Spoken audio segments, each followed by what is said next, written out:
All right, welcome everybody to our second lecture on Bitfields. It is a lovely Monday afternoon here in Fresno, California. And yeah, I enjoyed all of your art projects. Your Bridges Pascal stuff was pretty cool. So what we're going to talk about today is putting Bitfields into practice.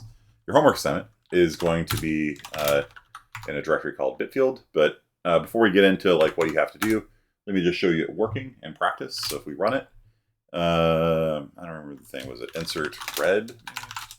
No. What is the name of the insert add? Okay. Maybe I should leave that open. What is it? Add, query, and delete. Those are the commands. Okay. So add red. That means we picked up the red key.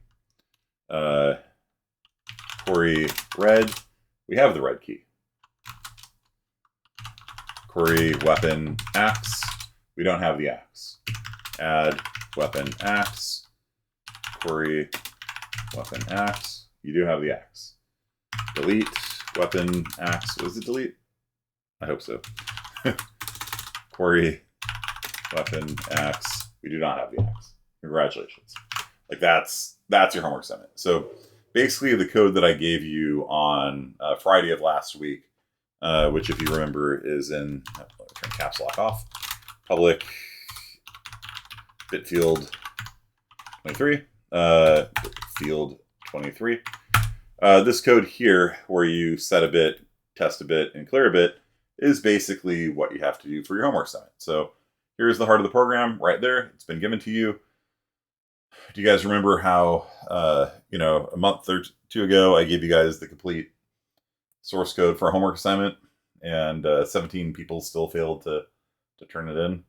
I'm really hoping nobody fails to turn in the homework assignment, because there you go. There's just, all you got to do really is parse the input, right? It's when the person says add red, query red, delete red. You just parse the input, and then you do the Bitfield. Okay. Is that real? People didn't turn in. Yeah, I gave the complete implementation, and then in the 12 o'clock class, I asked students what the over-under should be. They said 25. I took under. I said more students will complete it than 25 not completing it. And it turned out 17 did not do it out of the 80 something in this class, which is, I don't remember which one it was at this point, but like I literally solved it in class, and there's a recording online with the solution on it. And then 17 people didn't do it. So, I took the over on that. Yeah, I took the under and was correct. I had faith in my students, but 17 is still not a great number. So right here on the screen is the answer for your homework. You just have to do the IO parsing, and then there's going to be a little couple curveballs thrown at you as well. Okay. So this is how you set a flag. So a Bitfield, an int, is just 32 booleans essentially together. You set up some sort of constants that are all powers of 2. So weapon axe corresponds to the first bit, weapon sword corresponds to the second bit, weapon bow corresponds to the third bit. And then you can individually turn on or off bits 0 through 31 inside of an integer. Turn this one on, that means you have the sword. Turn this one off, that means you've dropped the sword. Okay. And so what you're going to do for the homework assignment is you're going to have 3 different Bitfields, one for which keys you have, because as you all know, in video games, the red key opens what? I've had to explain like the rules of video games to my daughter, because she, like, you're not born knowing that when you see a crack in the wall, you put a bomb on it, you blow it up. Like, the red door, that is correct. If you get the red key, that opens a red door. That's just the rule. And she's like, how are you supposed to know these things? Like, I've been playing video games my whole life, girl. These are just the unwritten rules in video games. How did you know? So this is how you can set a bit by using bitwise OR. This is how you can check to see if a bit is set by using bitwise AND. And if you want the explanation of how that works, check out the last video. And this is how you can clear a bit. That'll set it to 0. If it was 0 already, it wouldn't do anything. And same thing, like if you add the red key when you already have the red key, you don't get 2 red keys. You just have the red key. Okay. So this is what you got to do. Okay. You just have to build a little bit of that, you know, input parsing. You can add the blue key. You can add the orange key. Corey, do you have the red key? Yes, you do. Let's add the red key again. Corey, do you have the red key? Yep. We delete the red key. And Corey, the red key. We do not have it anymore. Okay. So, the actual difficulty of this assignment is just getting the input parsing to work. That's really about it. I've already given you the I've already given you the a class structure. I've already given you all of the constants that are all set up for you. These are all taken from actual source code. Just copied and pasted in so you can learn what it looks like to actually work with real life Bitfields. This is actually from actual source code in Quake. Technically Team Fortress, technically custom Team Fortress, the mod that I'm most famous for. And I've set up the constants 3 different ways. So this is the most C++-y way of doing it. It's called an enum. And so writing red equals 1 here inside of an enum is like saying const int red equals 1. Const int yellow equals 2. Const int green equals 4, etc., etc. Some people don't like enums because enums in C++ are pretty limited. And so some people just they like making masses of constants like this, which is fine. This is effectively the same thing as if I made an enum. There's kind of, no real difference. All these guys are going to be in something called like key colors, colon orange if you want, or you can just say orange, either way. And then the C way of doing things, this is how C makes constants. They use hashtag define. And so what hashtag define means is that if you try saying something like, I don't know, weapon hook, equals 6, this will not work because when you do a hashtag define, the preprocessor is going to look for all instances of all caps weapon underscore hook down below, and it will search and replace, like you do a control F, search and replace, and the preprocessor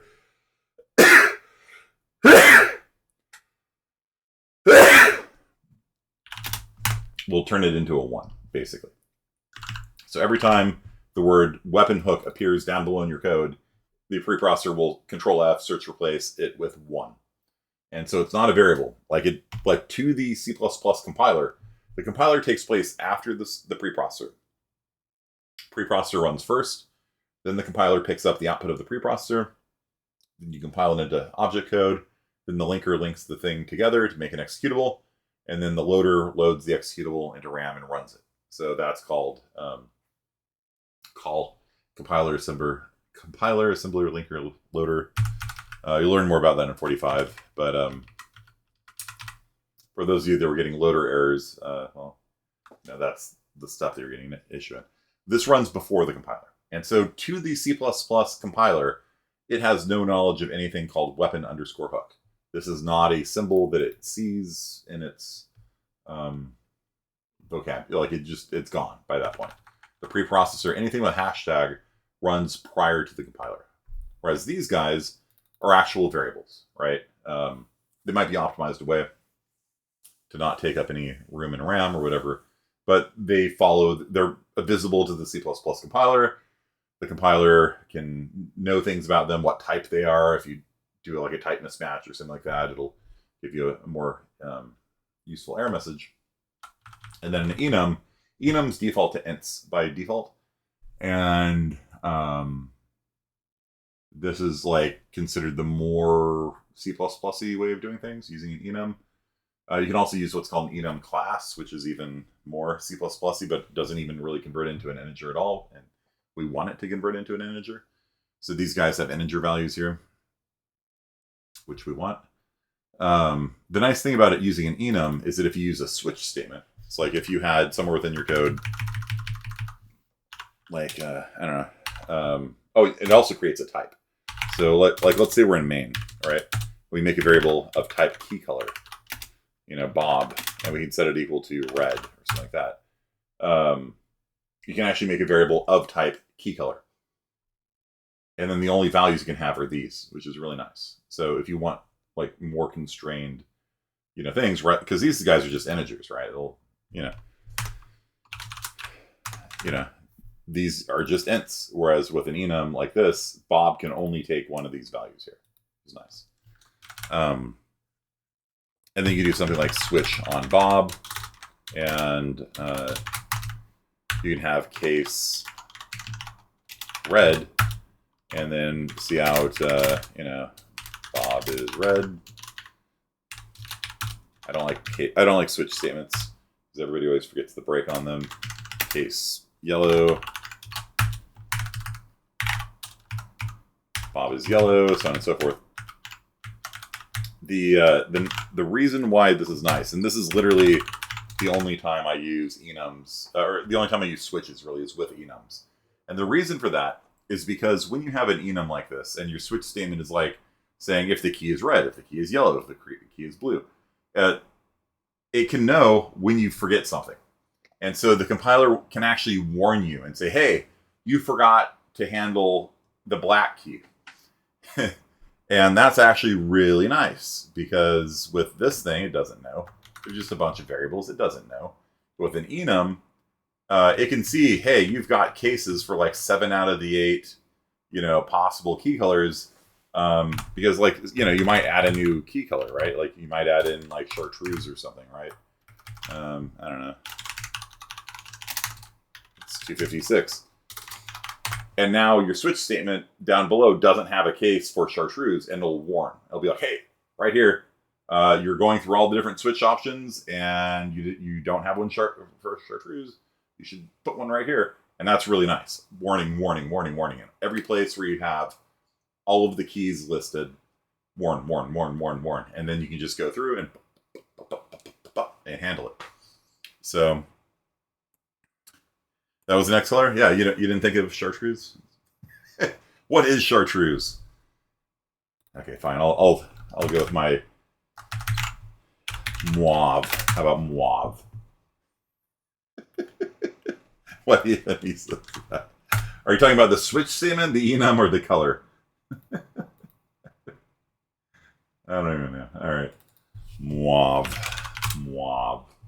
There you go. That's mauve. The color, yeah. Burnt ochre. Only 80s kids will get that reference.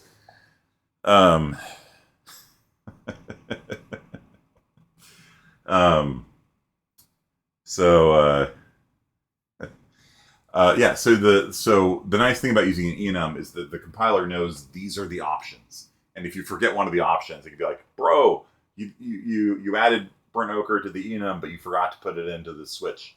You're like, oh, you're right, I did. And that's nice. So my advice is to use enums. I would not use an enum class. You could do an enum class like this, but then enum classes are actually so restrictive they're almost not useful. So for those of you that don't know, burnt ochre was a burnt ochre. What's this? And that was a Crayola crayon.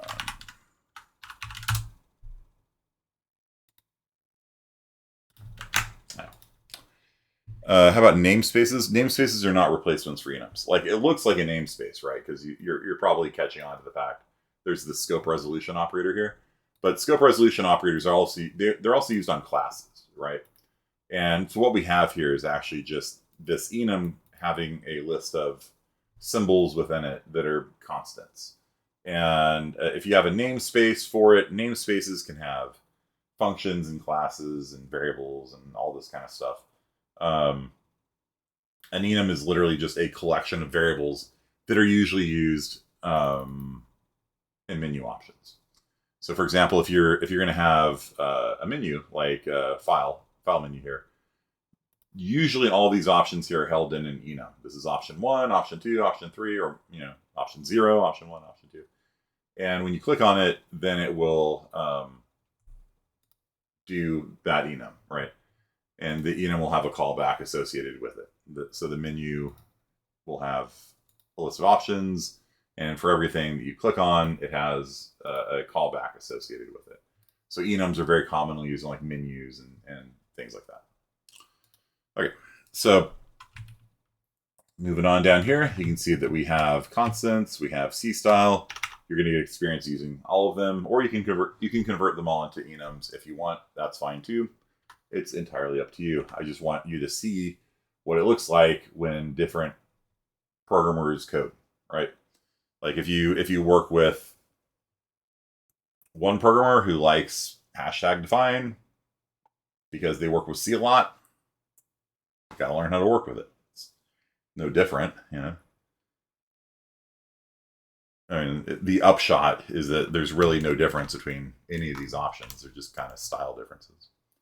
But you got to learn how to work with them and recognize them, see them. Okay. So you can also create your own types in C and C++. This is the C way of doing it. This is the C++ way of doing it. And unfortunately, they're backwards from each other, which is like great, cool, thanks. You know, I've done type defs for so long that every time I use using, I'm like, I have to think about it. I'm like, wait, it's an assignment, so it goes this way, not this way. So it's very common when I'm doing game dev to do something like this, where I have like a set of types. U64 would be my unsigned 64-bit type. S64 or I64 would be my signed 64-bit type. So I could have like S64 being like long, so on and so forth. And so then every time I make an integer, I don't say int, because I don't want my code to run differently on different systems. It's not that big a threat nowadays, but there are some systems that I've worked on in the past that had 16-bit integers or 256-bit characters, which, yeah, is the thing. And so by declaring something like this, you can specify, this is how many bits I want. And if you're doing a Bitfield, like, it's really important you know how many bits are in your Bitfield so that your long doesn't go between 32 bits and 64 bits on different systems. Like on some systems, a long is 64 bits. On some systems, a long is 32 bits. So rather than using long, of course, we would use an 64T. And then we get to specify exactly how many bits we get every time. You guys understand? And so this is creating a type alias. There's no need for this. You could just type it out every time. You know, int 64T, like literally every time. We just type that. That's fine. No, I mistyped that. Yeah, that is a-okay.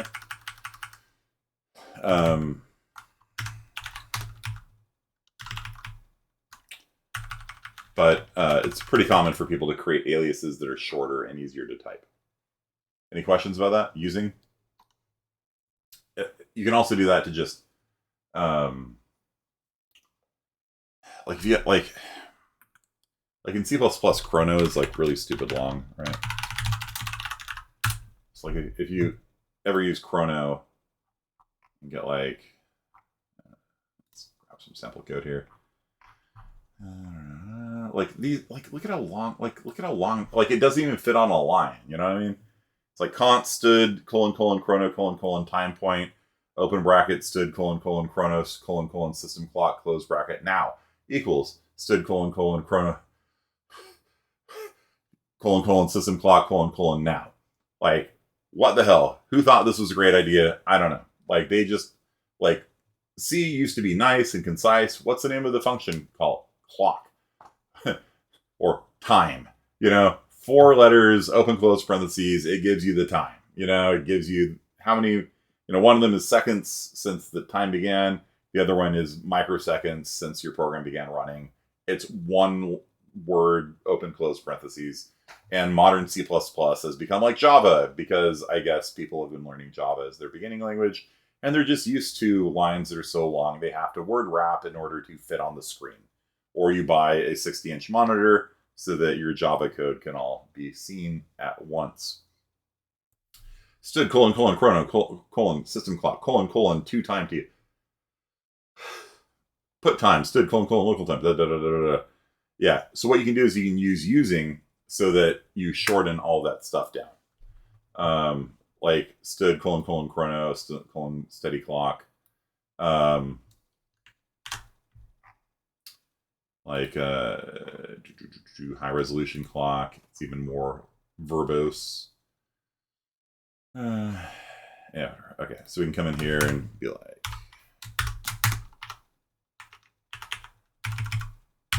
using HRC equals stood colon colon chrono colon high resolution clock, like that. And so rather than having to write this abomination unto the Lord every time you check the time, you can just say Hillary Rodham Clinton instead and get the time that way. So you can say something like HRC colon now, right? And that's how you can get the time now. Instead of typing 500 letters. I honestly don't think it's a virtue to be verbose like that. It's really not. I don't see any benefit in having lines that are 200 characters long. Imagine typing that for every variable in your code. Yeah, that's why I use using. So I shorten things down. You can go too far with that and make your code unreadable so that nobody knows what you're doing. Yeah, that's there's definitely a conversation that needs to take place as to what level of verbosity we are going to have in our code base. Like when you work at a company, like, do we want lines of code that are 500 characters long, or do we want them shorter and maybe harder to read? I don't know. Like, that's something that goes into your company's style guide. There's not like one right answer for that. Because who knows what HRC is? Like, everybody knows what stood colon clock, stood colon chronos, colon high resolution clock. Everybody knows what that is. It's just really long. And if you abbreviate it down to HRC, then maybe people don't know what it is. And so it's something that you need to figure out and put into your style guide. Okay. For me, it's always involving typing Google search for chrono. Yeah, me too. For the C library, I have it all memorized. Like random, time, all these kinds of things I can just type off the top of my head because the line is that long. Whereas all the modern C++ stuff, yeah, they got all this great new random libraries and time libraries, and it involves me opening up CPP reference literally every time to grab that block of code that's like 160 characters long. Okay, so we've got classes and we've got inheritance. So if you guys remember, early in the semester we did inheritance, and we're going to use inheritance again here because this is a great place for inheritance to take place. We are going to make a Bitfield class. The Bitfield class has the ability to set a flag, clear a flag, and test a flag. Set a flag, clear a flag, test a flag. What is the code for this? It's in that file I just had open a second ago, the one that we worked on together on Friday. So you have been handed the code that you need for this, okay? I don't want anybody failing this assignment. Like, here it is. You can put it in. That's not what makes this assignment difficult. So we have a base class here called Bitfield. And so all of our functions are marked as virtual here. And we can come in here and anytime we override a function, you probably should use override if you guys remember that. You don't have to, but you probably should. So for the jobs Bitfield, the Bitfield, like I said, you can set and clear any bit. The jobs Bitfield is specifically for this group of things here. The rule is in custom team fortress, is there a way to define a separator when you're scouting? Yes, you can. Set fill is the command. Oh, you're talking about Python, yeah. Not the way that you're thinking of there. If you want to use the format function, which is part of C++23, yes, you can. Okay, so, or at least, kind of, yeah. So, can you use mine? Yeah. Megan, if you want to use Aaron's, he's written his own print function kind of thing. So the rule is for jobs, you can't have two jobs. Right, Megan? You know what I'm talking about? It is impossible for a human being to have two jobs at one time. It is just not a thing that humans can do. It is impossible at all,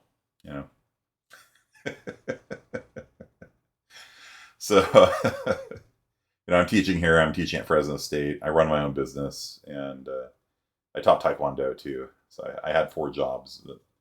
The pandemic killed my Taekwondo school.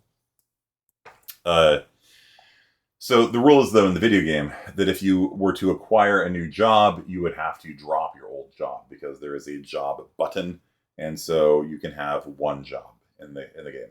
So if you are a judoka and you get into Taekwondo, you delete the key, you delete the flag for judoka, and you add the flag for Taekwondo. So if it's your first thing that you've picked up, it just works normally. But if you're currently a runner and you are given the job for thief, you have to delete the key for runner and add the job for thief. And the good news is, it's like professions in WoW, except you can have like 2, right? The good news is, this seems like kind of annoying. Like, it seems like you'd have to, like, every time you add a new job, you'd have to say, all right, delete thief, delete runner, delete warlock, delete chaplain. That's annoying. As it turns out, though, Bitfields are good. They are nice. They are actually faster than hash tables, because they can actually do multiple operations rather, at the same time. So if I wanted to delete in one operation thief, runner, warlock, chaplain, berserker, guerrilla, judica, army, hacker, martyr, crusader, taekwondo, and scion, I can do so in one cycle. One cycle, maybe 0 cycles, depending on how my computer architecture is. One cycle is your basic clock, like on your CPU. Your CPU goes high, clock goes low. The CPU does one operation. In one operation, we can delete all of those jobs all at once, because we have this guy here, who is the sum of all of the bits above it. And so if you say, use that code that I gave you before to turn off bits, to delete bits, if you pass that in, it deletes all 12 or whatever classes there are. It deletes all of them at once. So every time you gain a new job, you just delete all of the bits for the job and then set whatever bit is being set. So yeah, so Bitfields can actually be quite a lot faster than hash tables. And hash tables can be a lot bigger because your Bitfield is limited to 64 bits, right? Like, if you need more than 64 bits, you use a second integer, right? So in the Team Fortress source code, you have like a weapons Bitfield that holds all of your weapons. And then when we ran out of bits for it, because it's only technically 24 bits in Quake. After we ran out of 24 bits, then we had to make a weapons 2 Bitfield. And then after we ran out of that, weapons 3. And after we run out of that, weapons 4. And it gets kind of annoying after a while trying to remember which Bitfield has which weapon in it. And that's kind of obnoxious. So after a certain point, you would just use a hash table, or hash map, right? But it's much faster to do it this way, because a hash map, you would have to go through and erase. You'd have to check, either check to see if it's there, or erase it, or something, to clear all of those jobs out of it. Whereas with a Bitfield, you just clear all 40 at once if you want in a single cycle. And then if you want to set 7 bits all at the same time, like I've got demo code down here, you can see right here in one operation, we can pick up the red, green, and blue keys. So that should compile down to a single cycle on the CPU, where it will set the bit corresponding to green, the bits corresponding to red, and the bit corresponding to the blue key all at once, one cycle, with no delay. A hash table, by the way, hash tables are usually implemented using chaining. They don't have to be, but a lot of them nowadays are, like in the standard library. So if you were to go into the hash map, you would have to insert red and insert green and insert blue. So that's 3 operations instead of 1. And when you insert it, you have to hash, which involves a modulus, which is slow. It's like 80 cycles to do a modulus to find the right bucket. When you get to that spot, there's a pointer there because it's a pointer to a linked list in C++. That's a pointer dereference. So you have to load whatever's in RAM, add that pointer address. That's potentially 80 cycles, 100 cycles. You go there, and then you have to check it to see if red's in there already. So you have to iterate through the linked list, going next pointer dereference, pointer dereference, pointer dereference. Could be 400 cycles just to do red. Then you have to do the same thing for green. You have to do the same thing for blue. So this thing runs in one cycle instead of the hash table maybe taking 1,200 cycles. Now, depending on caching and things like that, it might be substantially faster, but it's not going to be as fast as the Bitfield. At a minimum, it's going to be 3 times faster. And it's probably going to be a lot faster than 3 times faster than a hash table. And hash tables are already the fastest data structure. So that's, Bitfields are nice. The only real downside is they're limited in what they are. They're binary, right? You can't store social security numbers in them. They're true or false. What's your social security number? True. It's not very useful, right? But for things like this, where it's like, yeah, I have this, I don't have this, Bitfields are amazing, and there's a lot to be said for them.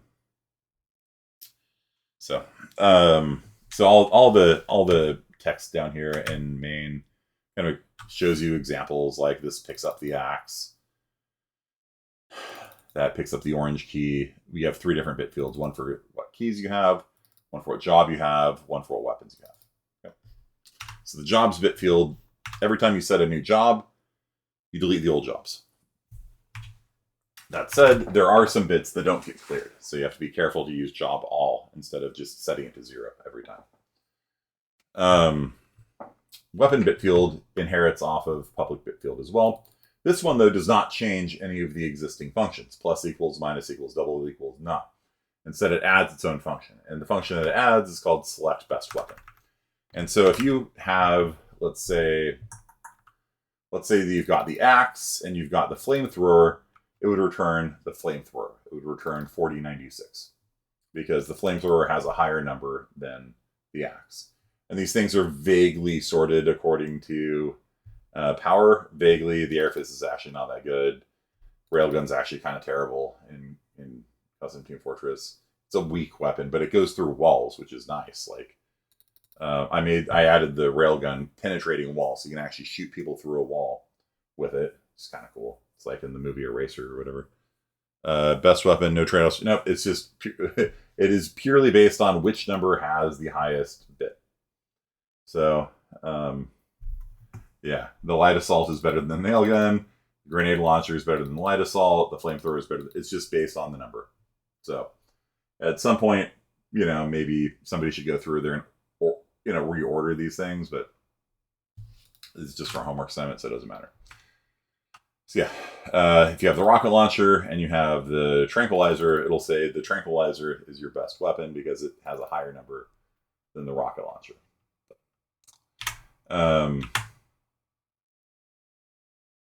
And that's like when you're walking around, you pick up a new weapon, like it'll switch to whichever weapon is the best. So if you've got a pistol and you pick up like a rocket launcher, it'll automatically switch to the rocket launcher when you walk over it. And so that's it. So you just have to add a function called select best weapon. And if the weapon is not in there, you throw an exception. If you don't remember how to throw an exception, good news, the code's already done for you. So that's how you do that. When you're handling input, it'll also say throw an exception if the person types in something that isn't one of the commands, like add, query, delete. That's how you throw an exception. Okay. That's the alternative to die this time around, and that's it. That's basically your assignment. Now, there's an obvious question here.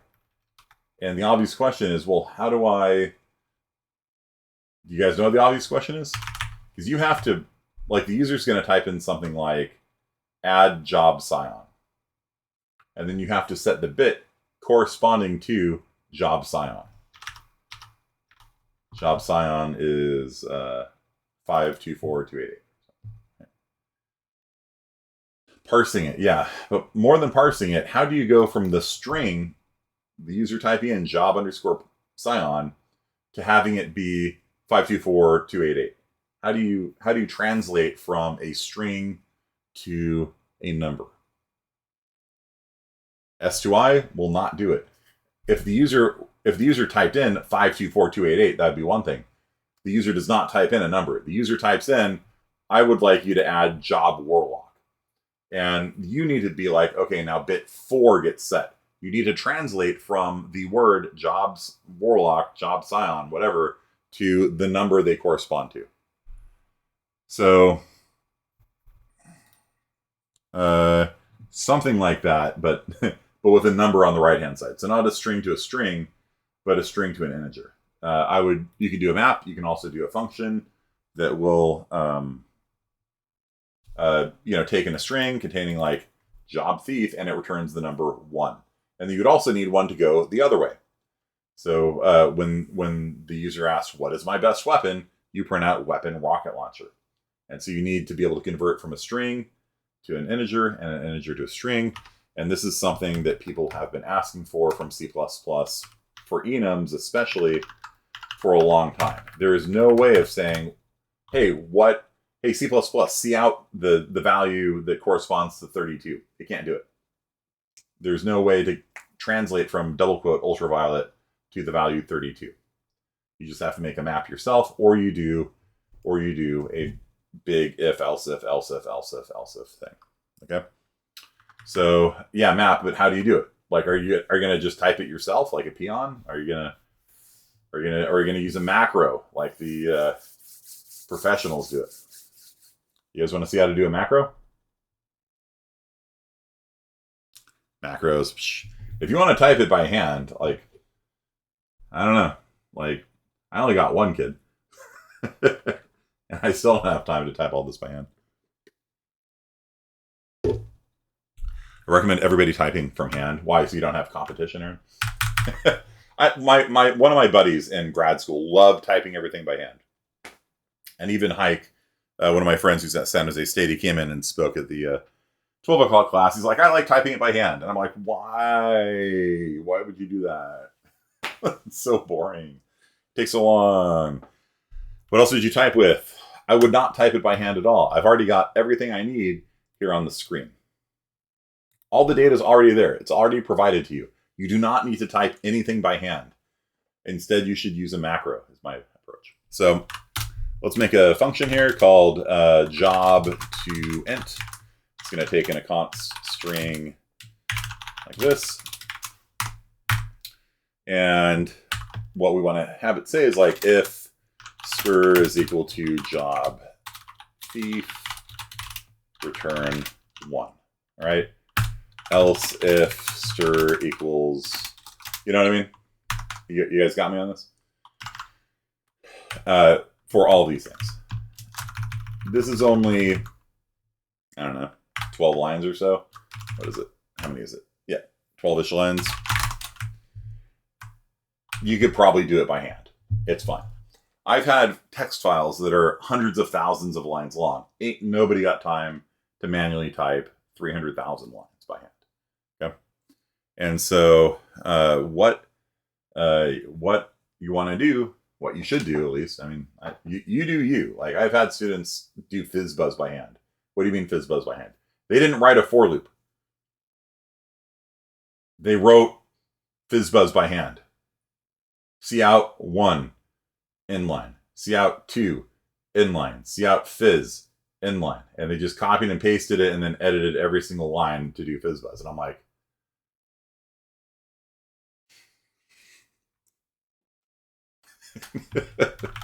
it's antithetical to the way that I code. Okay, let me show you guys how to do macros. This is the biggest time-saving thing that I can show you. Isn't that how you're supposed to do it? No, Aaron, it's not. You're supposed to macro it. Okay, use a macro. Let the computer do repetitive, boring stuff for you. That's what they're for. Humans are there to be creative and like come up with like what it should be doing. Computers are there to handle the boring stuff, like copying and pasting and editing it by hand. So let me show you how this works.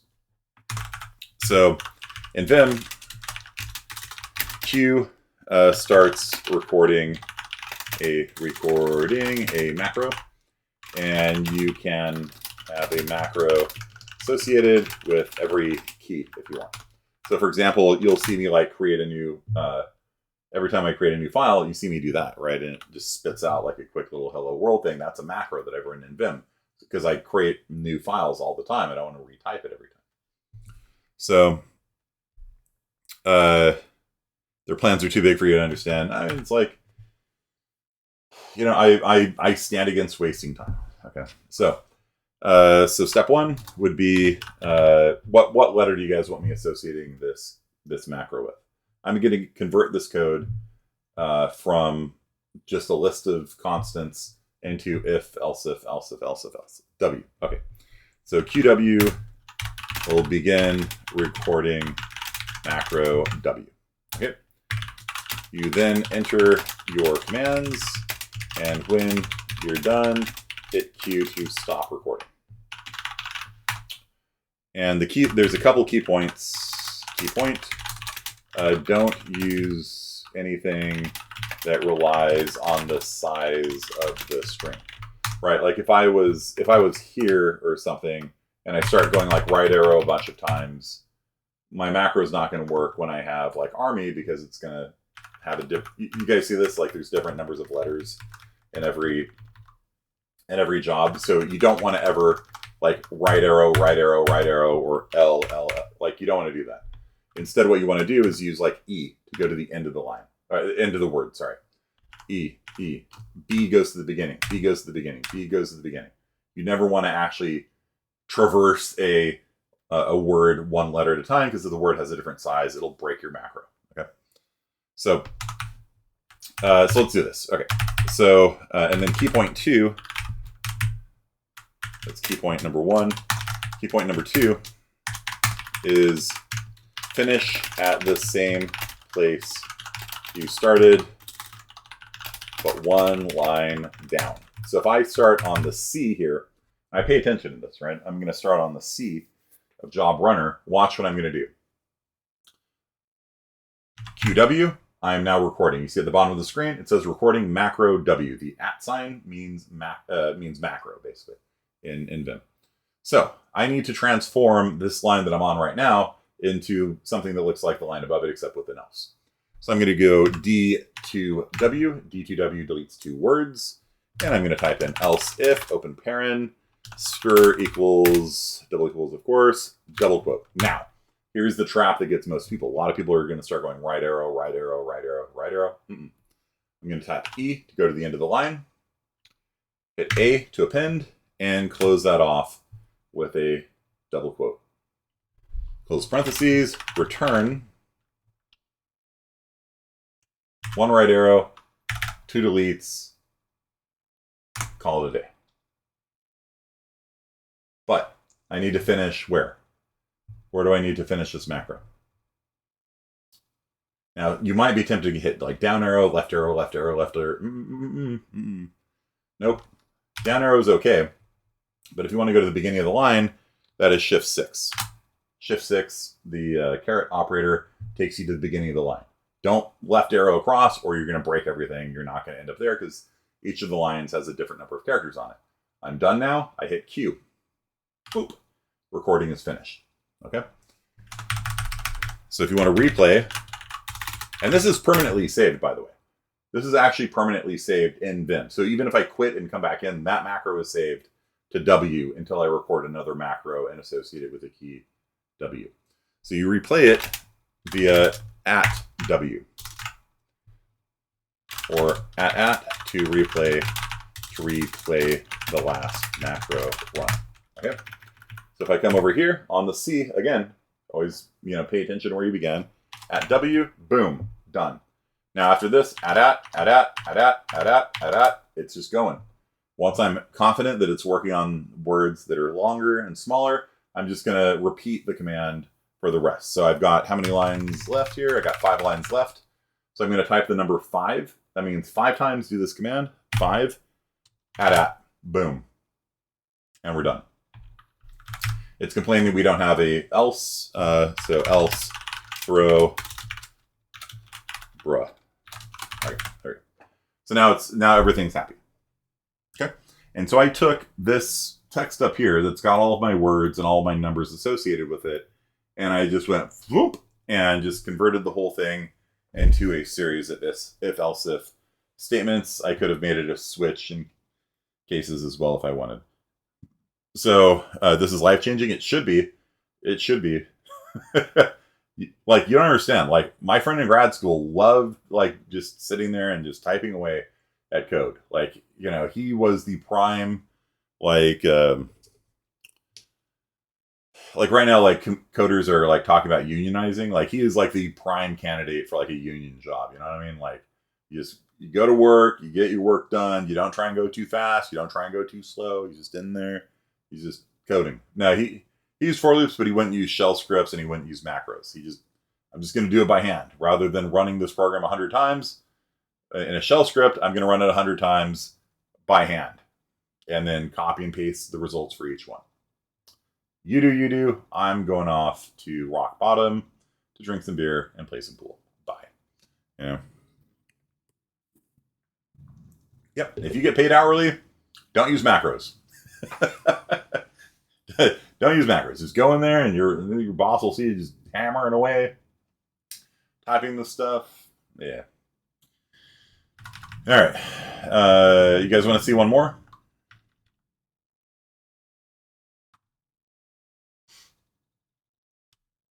Sure. All right. Maybe for key colors or something. All right. So all right. So maybe we'll do the opposite this time. Like have being able to go from the number to the string, to kind of show it to you in reverse.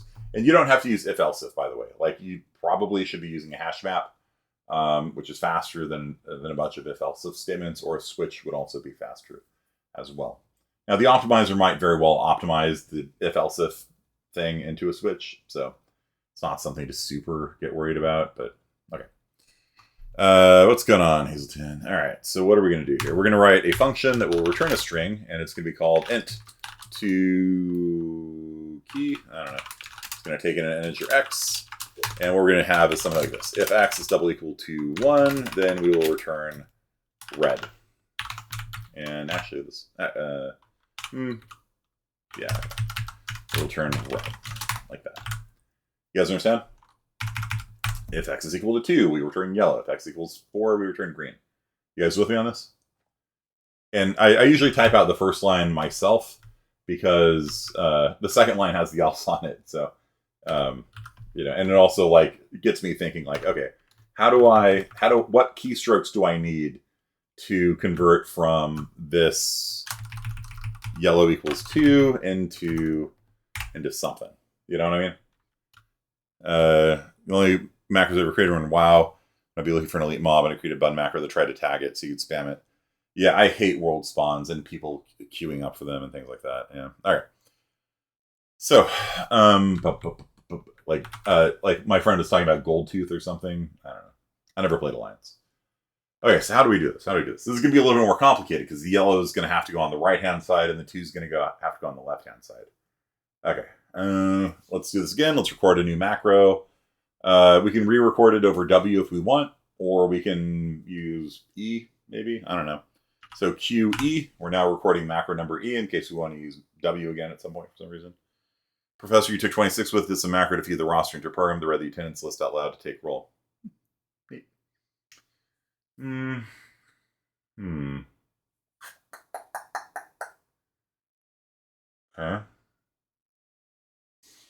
So 2W, nope, shoot, undo. 2W takes us to the number because it's 2 words to the right. So 2W takes us to the number. And then I'm going to use, I could use X to delete one letter, but remember, never do anything that hard codes how many letters are in the thing, right? So if I just hit X to cut it and then I'm going to go back and paste it, this will only work with 2, 4, and 8 because they have 1 digit, right? So I have to delete the entire word. And so deleting an entire word is DW. So I just deleted the entire word there. I'm now going to go back to the beginning of the line. Okay. Shift 6 and hit paste. Dang. Undo. Shift P, paste. Okay. If you hit P, it pastes after. If you hit Shift P, it pastes before. All right. So I think I haven't broken it yet. Sometimes you just know when you're doing the macro, you're like, oh shoot, I screwed that one up. And you just start over. Okay, I think we're still good. So I'm going to type else if x double equals 2. Now, I would be tempted to go right arrow, but I'm not. I'm going to go, no, I screwed up. Because it's all one word now. Dang. Okay, undo.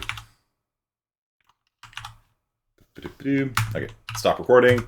Let's try this again, because it's all one word, so I can't jump to the end of the word, right? Let's try this again. Okay. QE, recording E. All right, let's try this. Delete word. Shift 4 to go to the end of the line. P to paste. D to go backwards. I to insert. Back up to delete the comma. Space, return, double quote, escape, Shift A. Ooh, there's a space there.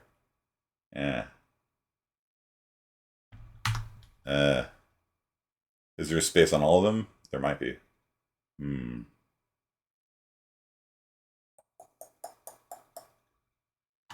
B, E, append, double quote, semicolon. Okay. I think I might have broken it. We'll see. Okay, so I've now got the return yellow part. I now need to jump up to the front. And hey, the front part actually looks pretty close to what I want now. So Shift I to insert at the beginning of the line, else if X equals 2. And again, don't right arrow on this. E to go to the end of the word. E to go to the end of the word. A to append. Close parentheses. Escape. Down. Shift 6. And I've ended where I began. Let's see if this worked. At E. Boom. There it is. At. And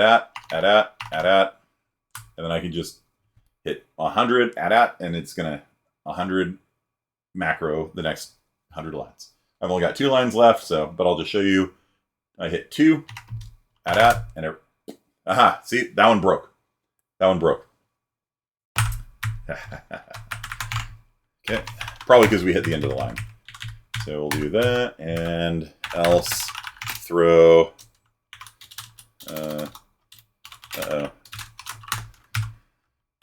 Okay. Burnt ochre, and that should be a return. Okay. Oh, it's because it didn't have the comma. That's also something you need to watch out for. Like when there's something on the first line or something on the last line that's special, you always want to pay attention to those when you're doing your macros. For example, the first line here doesn't have dang it. What's wrong? What's wrong here? Different indentation for if and corresponding else if. Really? G equals capital G.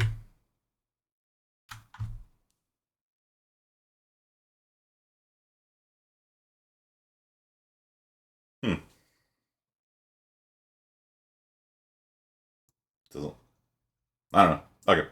Might have been like space indentation. Might have been space indentation instead of tabs or something like that. Looks fine to me. So here we go. So if we pass in 64, it returns brown. If we pass in 256, it returns burnt ochre. So on and so forth. So this will save you a lot of time, especially on the weapons list. Aaron, if you want to type the if statement both ways for the weapons list, you do you. You know, like I am not going to stop you. If you pass the test cases, you pass the test cases. It's your life. You know, you do whatever you want. You can solve this any way you want. But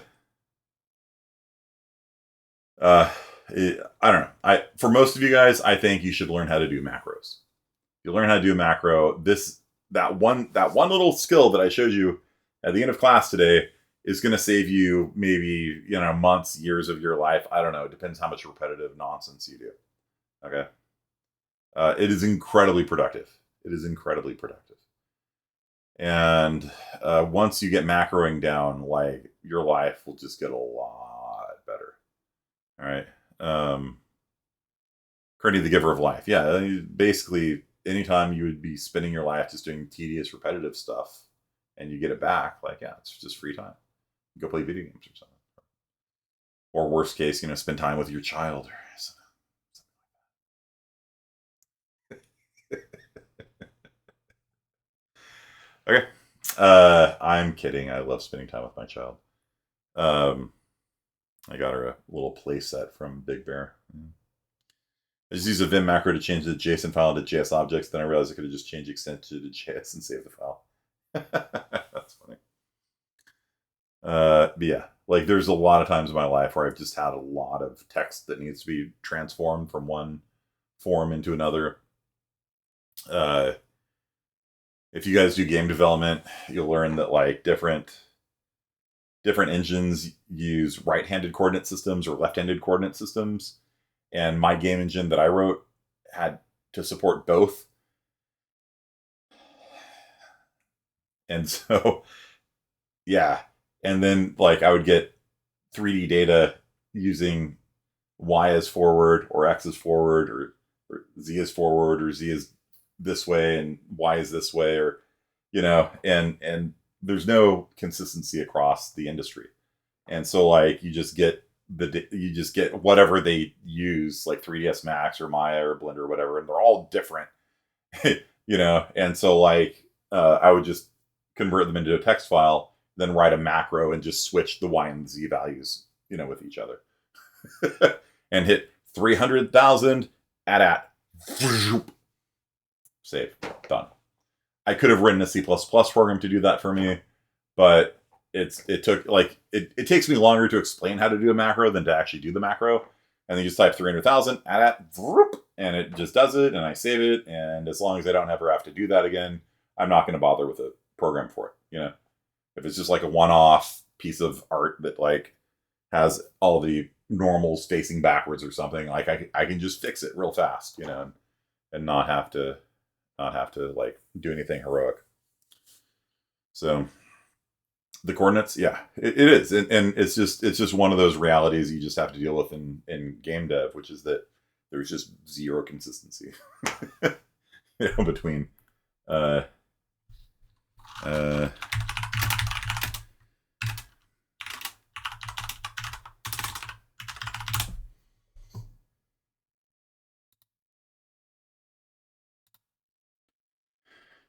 so Direct 3D has Z as forward, and it's left-handed. Unreal Engine is left-handed with Z up. 3ds Max is right-handed with Z up. Unity is left-handed with Y up. Unreal is left-handed with Z. Like they're like, yeah. You'll import something to Unreal Engine, they're facing the wrong way, and you rotate it 90 degrees. It's just the way it is. All right. So hopefully, though, this little lesson in macros, I'm not going to save any of this. There is a text file here called macro, and it has all those keystrokes I just told you about. B is beginning of word, E is end of word, D2W is delete 2 words.